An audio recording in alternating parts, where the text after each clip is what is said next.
Our first leader, Mr. K Purohit, the Chief Digital Officer, IIFL. Ladies and gentlemen, a big round of applause. All right. Sir, our question to you is, so today all you leaders will be discussing about building trust. So how is it that we can build trust with Mr. Purohit? What is that one quality that somebody needs to possess to build trust with you, sir? Be truthful. Wow, okay, beautiful answer. Absolutely straight to the point. Our next leader is Mr. Vijay Kumar Verma, Senior VP and Head Cybersecurity Engineering Geo Platforms. All right. Sir, same question to you. If somebody has to build trust with you, what is that one quality that they need to possess? Trust comes over a period of time. You need to prove yourself again and again. Okay, so this one will take time. You can't build the trust on the first day itself. As expected. I mean, what is it that you expect from cybersecurity leaders? They'll test you time and time again. Fantastic answer, sir.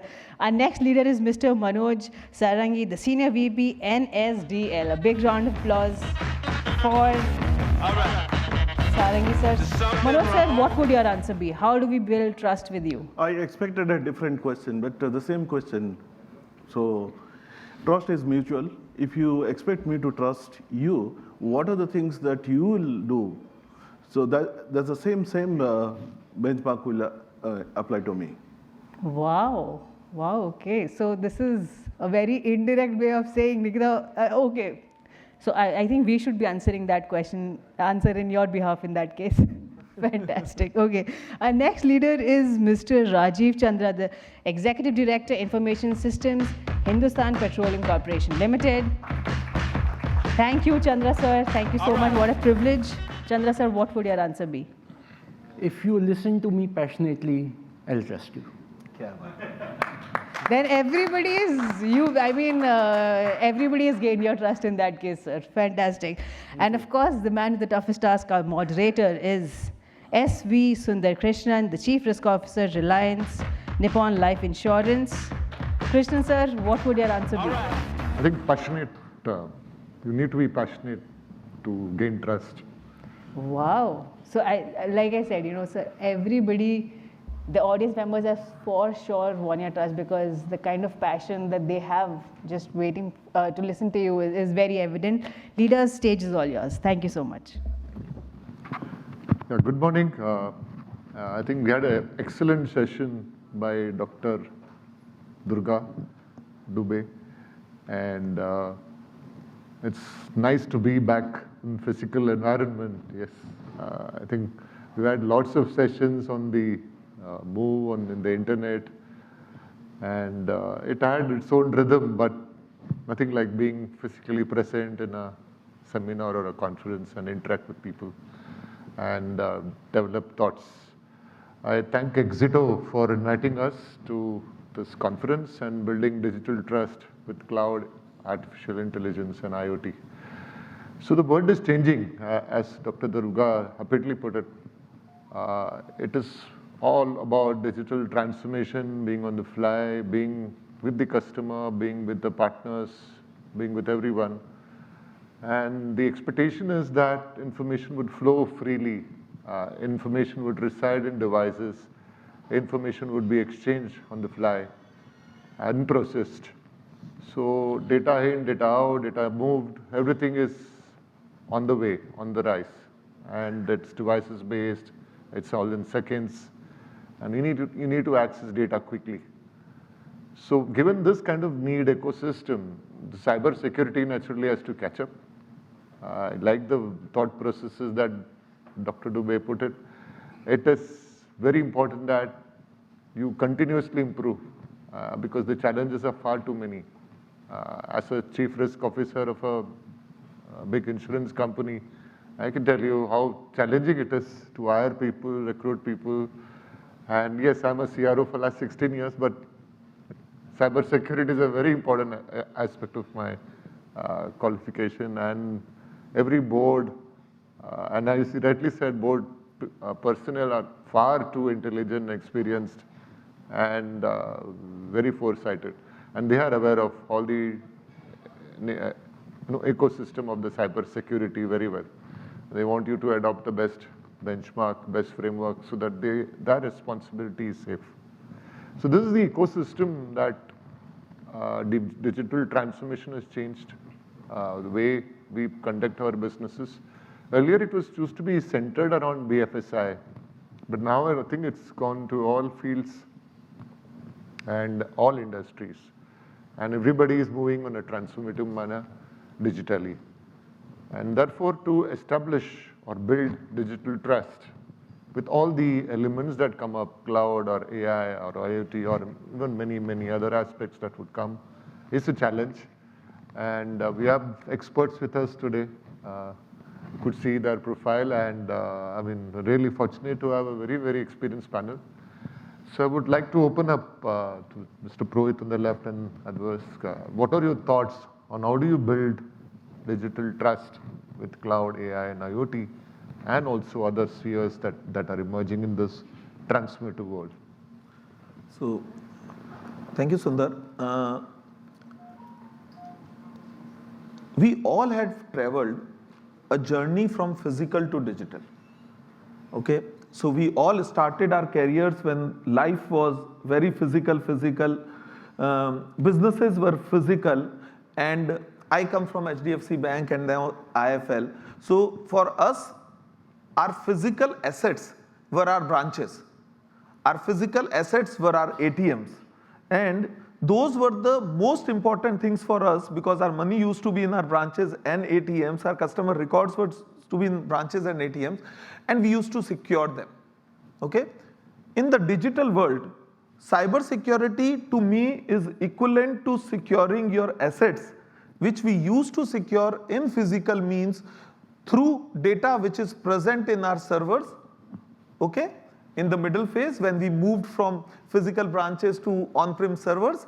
And today, because of our requirement, because of our business requirement of scalability and resilience, we have moved to cloud.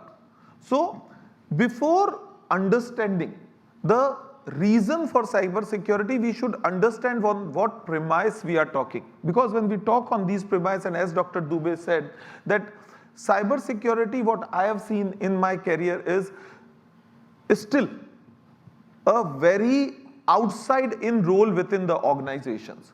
You have a CISO who is struggling to get his thought process inbuilt into organization. You have businesses and IT who doesn't believe in that this is important.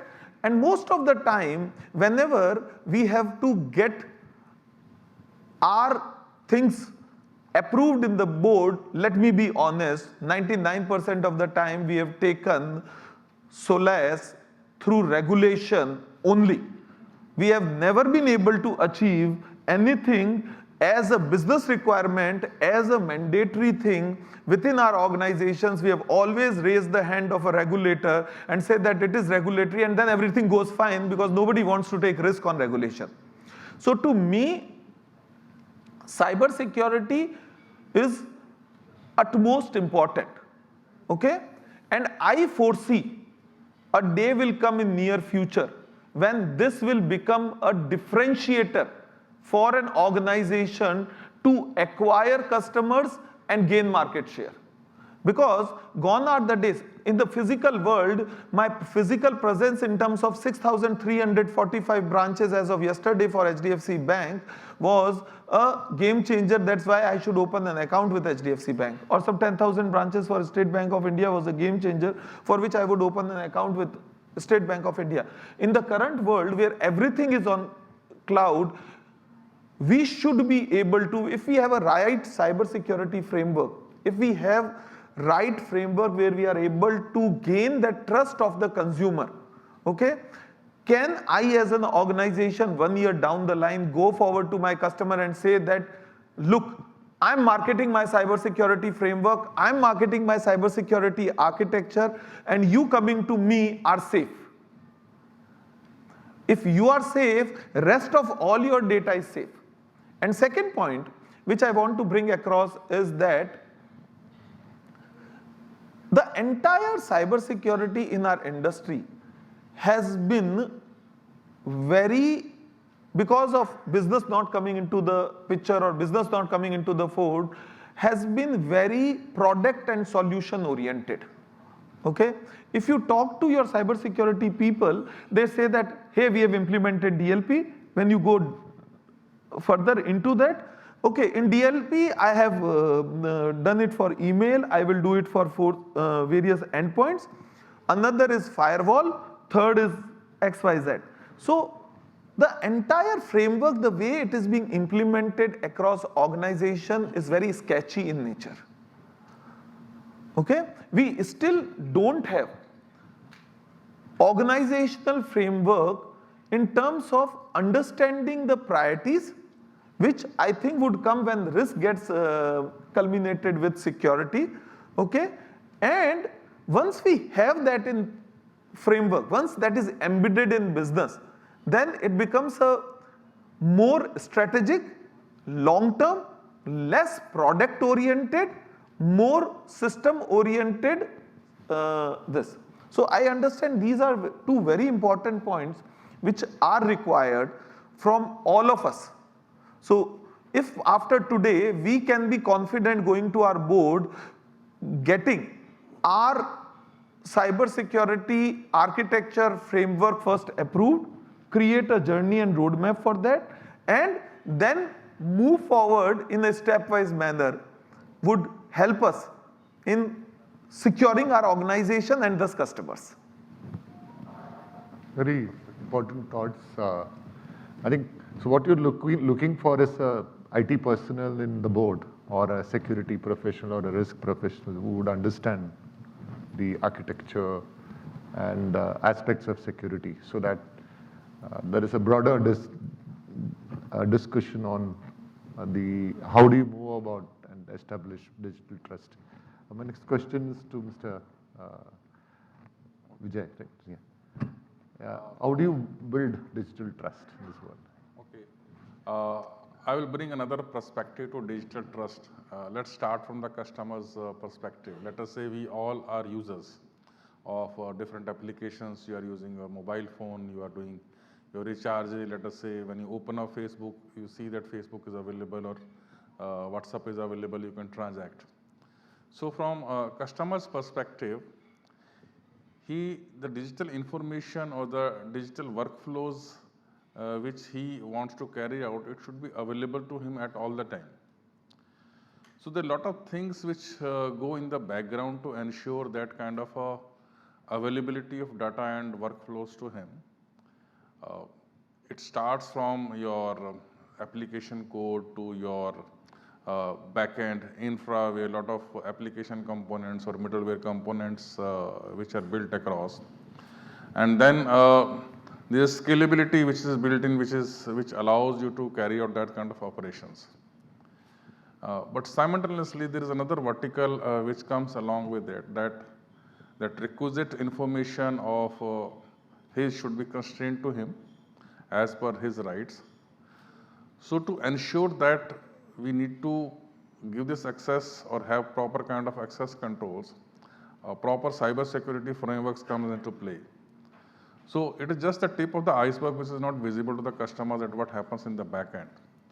So it starts from the basic compliance or from the policy framework where you define and that this is your security strategy which is aligned to the risks. The risks, they will vary from application to application, and they will also be governed by various regulatory bodies which allow and lays down terms of reference for doing business in that particular domain.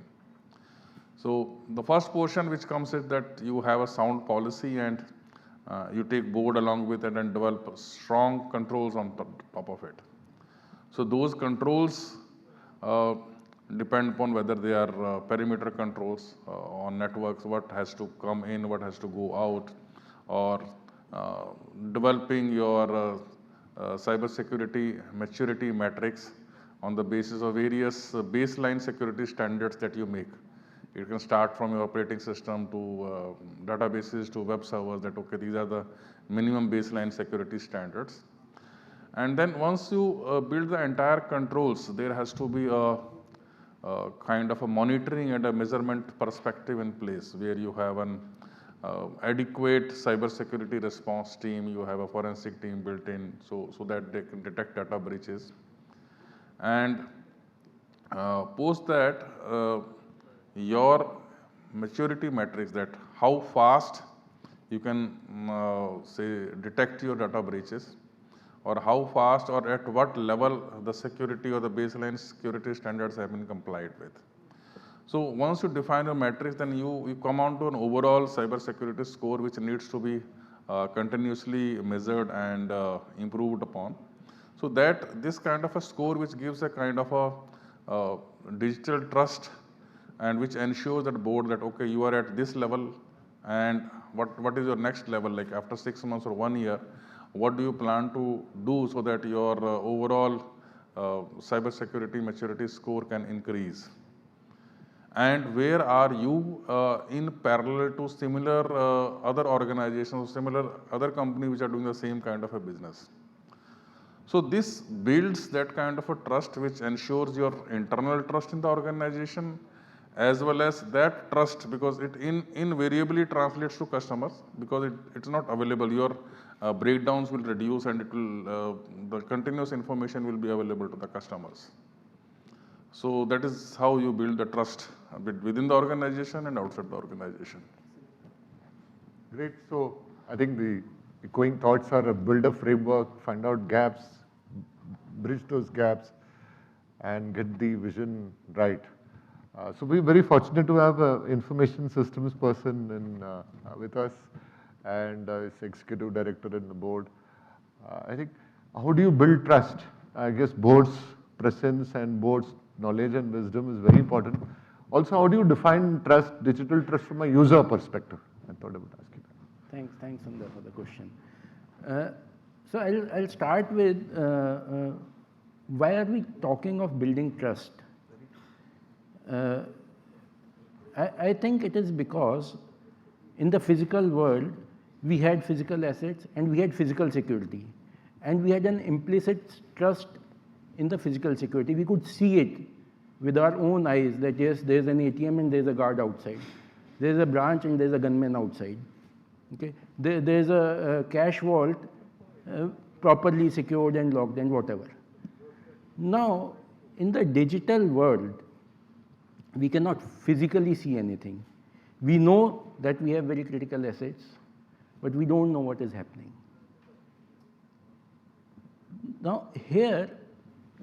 Now the next step is we had this thing, board members had, okay, I have my physical data center, I know my people, so at least some amount of trust I had.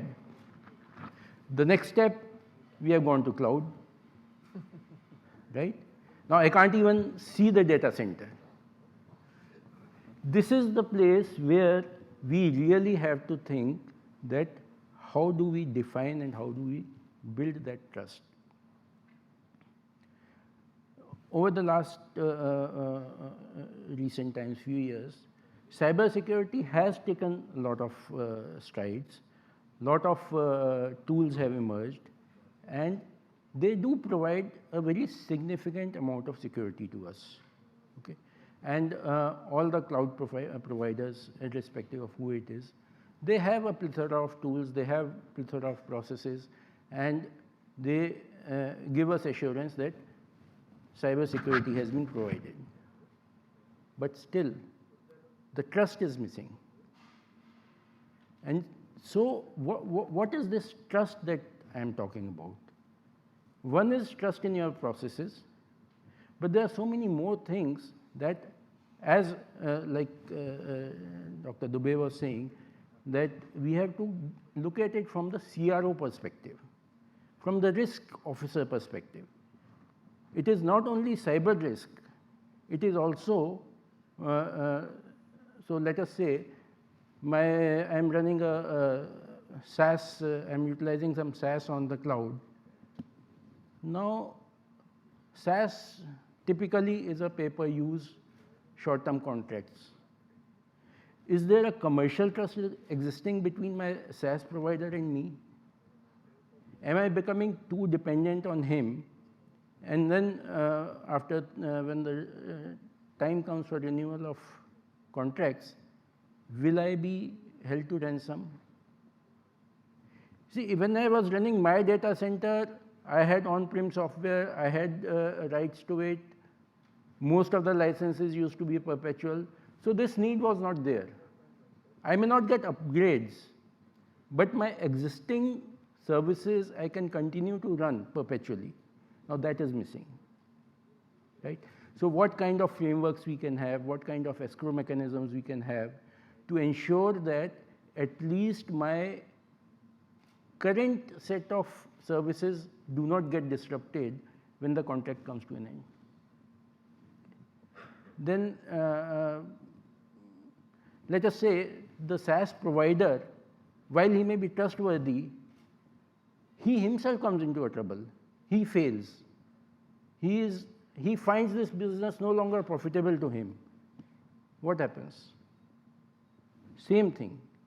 So there are so many different aspects to this digital trust that as an industry, cloud providers, everybody has to sit together, maybe evolve some standards, evolve some mechanisms that it can continue. I'll take another example. So we have this ongoing war.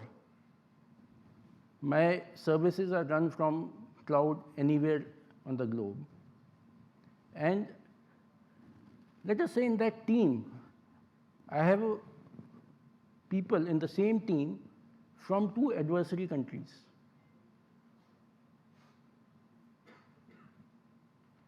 While we may have all kinds of processes, are we really in a place, in a position to take care of those passionate people who may be willing to give up anything? Just, I think yesterday I was reading some activist sprayed paint on the Mona Lisa painting just to make a statement. Doesn't gain anything. Now people who are out to make some statements, how do I handle them? I'm in petroleum industry, always like we have issues with the green activists. I'm personally very environment conscious, but then as an industry we have those issues. Somebody gets that passionate and overcomes his own processes to harm me. How do I take care of that? So what I would then define trust is that you provide me an assurance that come what may, I would be able to continue with my business. That is trust for me. And like Dr. Dubey said, that continuous improvement. So if you can assure me and demonstrate to me that there is a cycle of continuous improvement, you are not sitting on your laurels, you are not sitting on that I have XYZ products, and those continuous improvement is happening, taking care of any new concerns that I raise, I think that is what will lead to trust. So user perspective also would be same, I guess. They would like to see. So user, I am seeing myself, industry as the user. Okay, great. Yeah. I will come towards, and yeah, very important perspective that you brought about. My next question is to Mr. Manoj. How do you secure cloud applications? How do you move applications securely to cloud? And how do you influence board and decision makers to move to cloud? And how do you secure the infrastructure?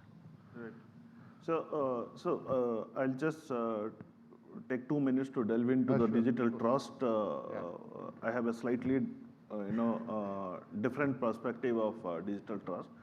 Digital trust is the confidence of the user in the ecosystem. This people, process, technology, whatever you have. And if you look at, there is a breach report which came out, it's an annual breach report that came out last month. And the prime reason of the breach in any organization is attributed to people, 82%. okay?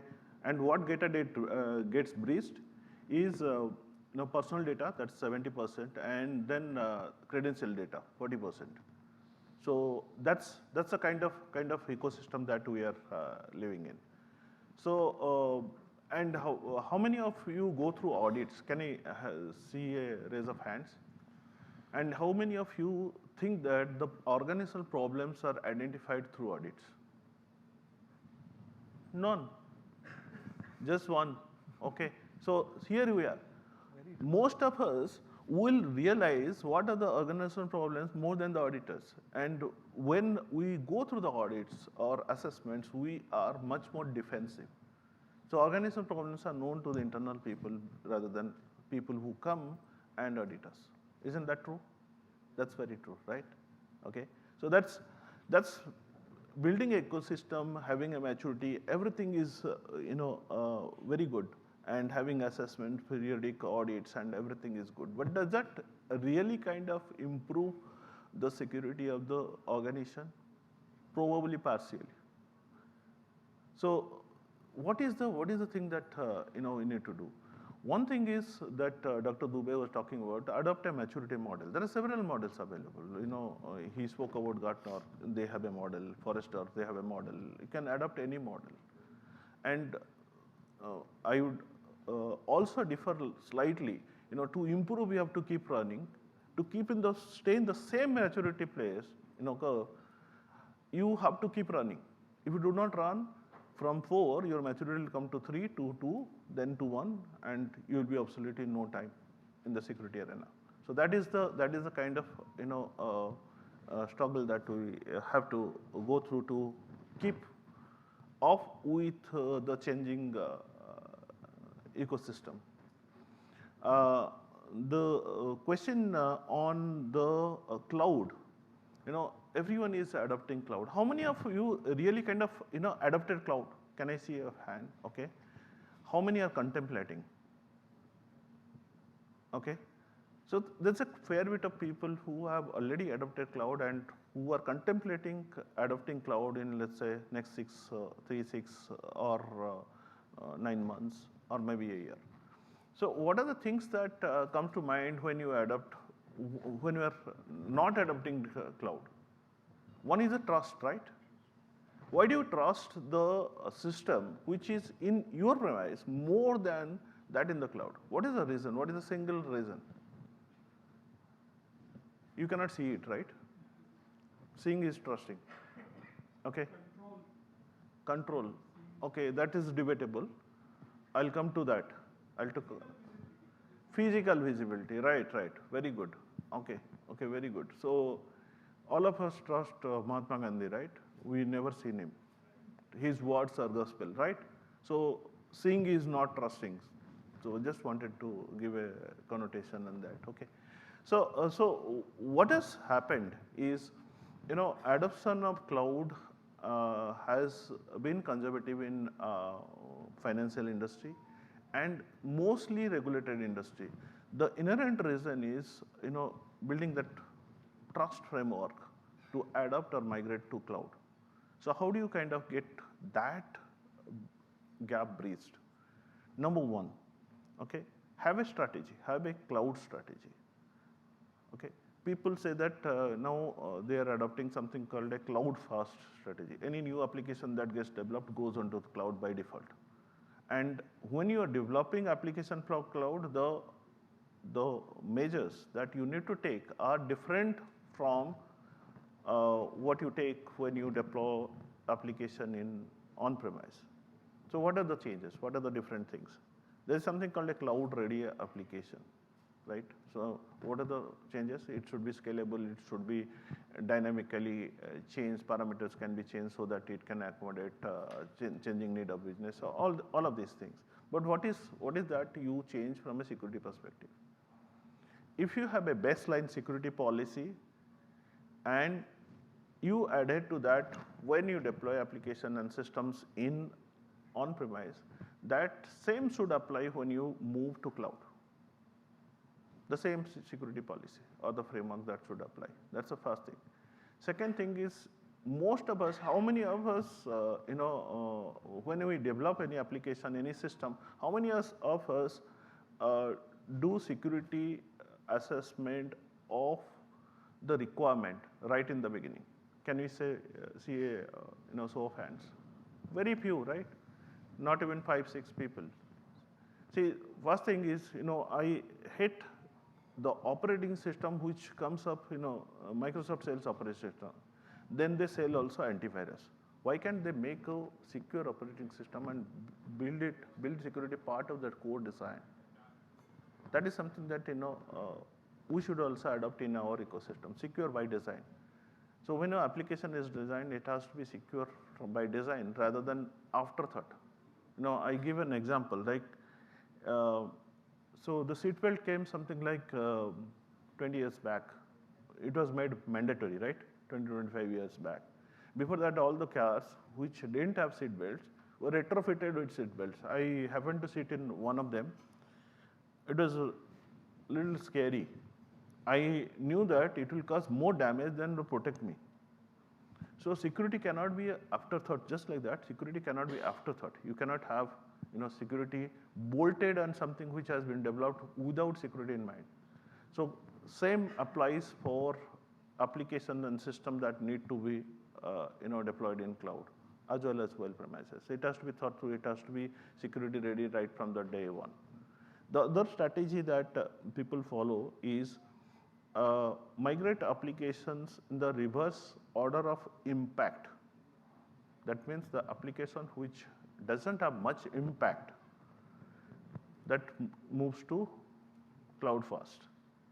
Okay, so that you test, you have a confidence, then you start moving applications. So these are some of the thoughts in having a successful cloud strategy and building security from grounds up, and make sure that your cloud journey is secure and trouble-free.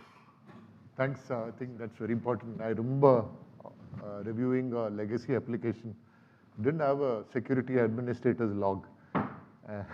So then we had to build several applications around it so that nobody directly accesses the legacy database. And we tried, so that's like fitting security later, which is very important. When you develop, you have to fit security first. And that's a very important thought process. I got to apply to all aspects of all applications. My next question is to Mr. Purohit. How do you personalize access of customers when they access IoT or AI or ML-based applications? How do you ensure they get a personalized access? So it's two-pronged, okay? In order to, and that is what we are also doing. So we are into investment advisory space where we help customers do their investments as per their choice. So what we are building is that you need to create, you have access to customer data, both at rest as well as in motion. When I say at rest, is their profile data which they have given when we onboarded them, or the transaction data which we have acquired over a period of time for them, as well as data on motion when they are on my platform. And with entire cloud structure, infrastructure and the data analytics which we have in place, what we are looking at and what we are trying to deliver is a personalized investment experience to the customer. How? That when you log into your app or when you install or activate, initialize your mobile app, it feels as this app is for you. What you see on the app is different than what he would see or what he would see, okay? I would not try to jargonize what we are doing, okay? Yes, it requires little bit of AI into it, but to start with, it requires a 4D customer insight. It requires leveraging what I have as of yesterday, as well as leveraging how he is transacting today. Like we are also inbuilting a mood sensor within our app, okay? looks very different, but it's a very simple logic that we are into financial services. If markets are going up or markets are going down, there is a mood associated with the customer. And depending on his mood and his journey on the app, we nudge him on the app.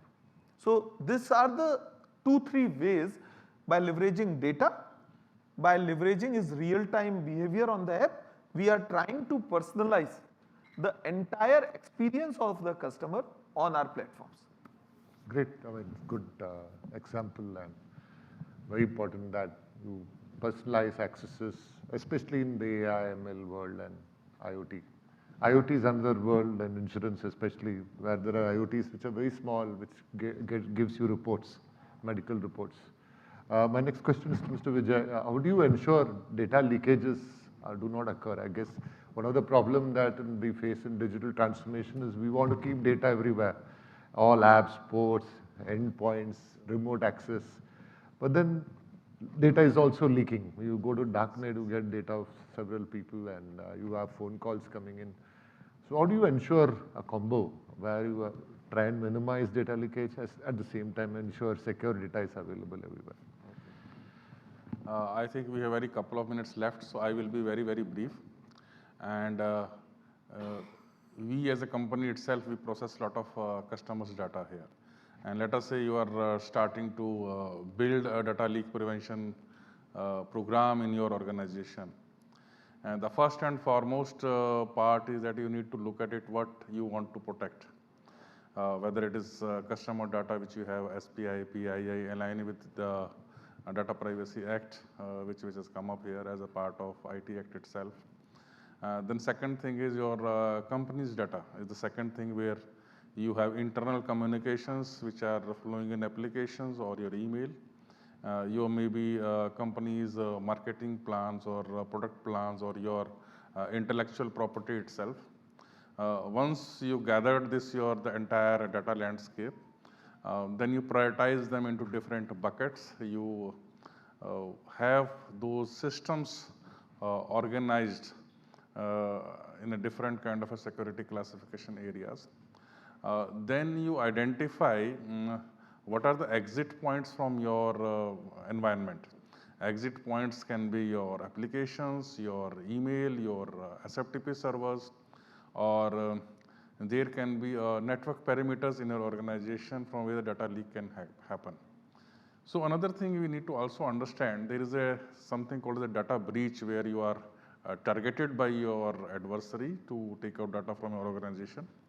Another thing is your unawareness of users, where they don't put the proper security configurations onto your storage devices. Storage devices can be, let us say in the cloud, your storage buckets or Azure blobs or your FTP servers, etc.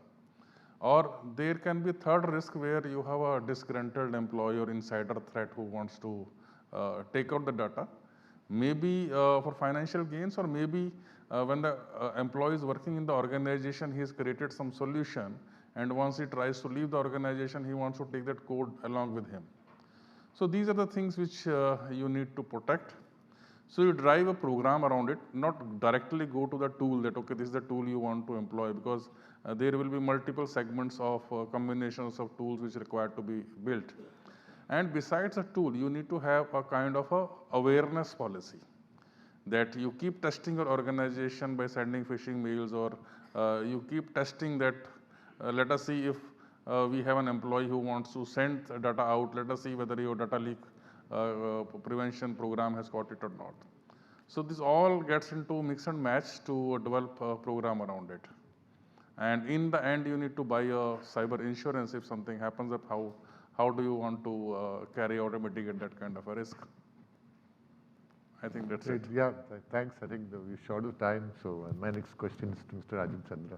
How do you what tools do you propagate to secure infrastructure and of course I understand people, process are all important. But yeah. So securing infrastructure. See, the way we have sort of pivoted in the last, in very recent times is that we are focusing more on the information asset and truly moving towards the zero trust, where we are doing a lot of segmentation, identifying really that yes, it is the information, the databases, the customer data, other data, that needs to be secure.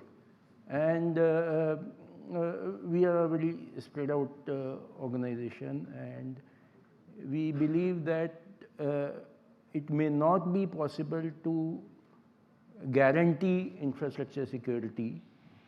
So while we do have all the traditional tools for infrastructure security, we are pivoting towards securing, in case something gets compromised, how do I ensure that my most critical assets are secure? That's how we are moving. Very great. Yeah. So I think to give prominence to critical data and important data. And my next question is to Mr. Manoj. How do you secure APIs, endpoints in this sort of stratified atmosphere that we live in? Right. So API, now we are in API economy where APIs do connect to do transactions and connect to disparate systems and exchange a lot of information. And securing APIs is something that has to be thought through again, by design. That's the principle that you need to adopt. How many of you have a API security policy? Anyone knows security policy? Anyone has API security policy? See, this is just one in such an audience. And if you don't have a policy, we don't know how to protect and what to protect. So classification policy are very important. And I can talk about different measures that you need to take, like validating payloads, validating, doing mutual authentication and things like that. But most important is you need to have a policy and adhere to that policy when you are building APIs. Second is, there is something called an API gateway. If you have 5, 10 APIs, probably having API policy and adhering to that is something that is going to solve your problem. But if you have 50 APIs, 60 APIs, so it's better to invest in something like API gateway, which takes care of a lot of security aspects, maybe 70–80% of security aspects, but don't think that it will take care of 100% of the security aspects. The third thing is you need to do continuous testing, because APIs is, if you look at the data breaches that has happened in last couple of months, a lot of data breach are attributed to the loopholes in security, API security. So it could be man-in-the-middle attack or some other vulnerabilities which has been exploited, and it gives a free flow. Like people don't have to kind of, once they find the API, all the data that can be exploited from the organization by exposure of the API is out. So you don't have to do kind of any manual reconnaissance or anything to get data. So that's the kind of quantum of risk that API expose you to. So these are some of the measures that need to be taken to secure API and build a safer ecosystem. Excellent. Very good panel here. I think we're done with the panel discussion. If you have any questions to raise, please feel free. So it can be specific to a panelist. Otherwise, I think, yeah, please. Can you give the mic? Yeah.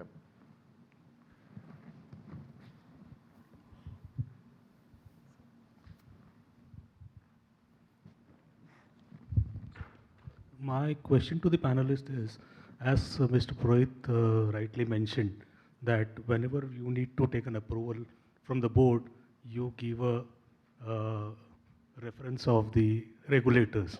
Now, regulators are only looking at around 30 to 40% of the industry. Now, what about the rest 70%? So I'll take that. That's what exactly point which I was making. We have to have our own framework. We have to bring the entire security in the forefront as a necessity for business. And if we are able to drive that, if we are able to create or amalgamate security in the business framework, then we don't need regulators hand-holding to get our job done. So it is our duty to first understand. So it is a very chicken and egg story, I'll be very honest with you. Business knows business, the security guys only know security. Okay? Both needs to learn each other's area. Okay? If I understand business, if I understand my business plan, if I understand from where I am getting business, I'll be able to understand the vulnerabilities, the areas where risk is associated, and can talk to board in that manner. Since a CISO never understood business, we talk about technology and way that Dr. Dua was saying that we think that board doesn't understand security and technology. So we talk our language thinking that board doesn't understand. They may not understand. I have represented my various organizations in getting those approvals, and I'll be honest, first few I also took PLIA with regulator, because then they don't ask you the codes and the money. But as we all grow along, we need to understand that we have to do our homework proper, we have to align with the business, and moment we are aligned with business, our job will be done far more faster, we'll get prominence, and we'll become forefront of the entire organization strategy. Tell me, yeah, just last question. We all come from different organizations, and in last 2 months we have all done our strategy meet in Mumbai or outside Mumbai. I can give you in writing, in all the strategy meets, all departments of the organization got representation except CISO.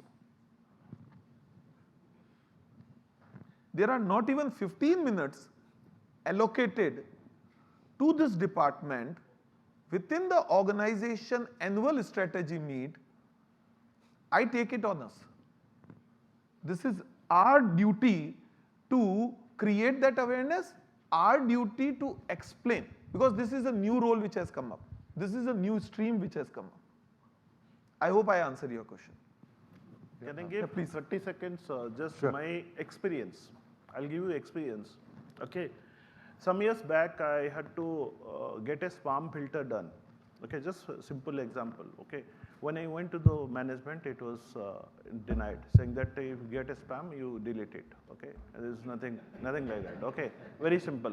So I went to the back end and just got some data about how many spams people receive and how many they click. That's the statistics that I got. And then if there is a malicious, that's an added damage. What is the pure productivity loss? And it was a significant percentage. So it was like 500 people, there is 10% time lost in productivity because of the spam, and you get the approval done without any hassle. So sometimes you have to translate your security initiatives onto business framework so as to make it happen. Very practical, and this is my personal experience. And I can give you some such experiences offline, but this is how you need to push through. Thanks a lot. I think excellent panel, very good discussions. I think we have a lot more to do, is the theme from the morning session and this session. Hand it over to the MC. Thanks. Fantastic. Ladies and gentlemen, a big round of applause for our amazing leaders.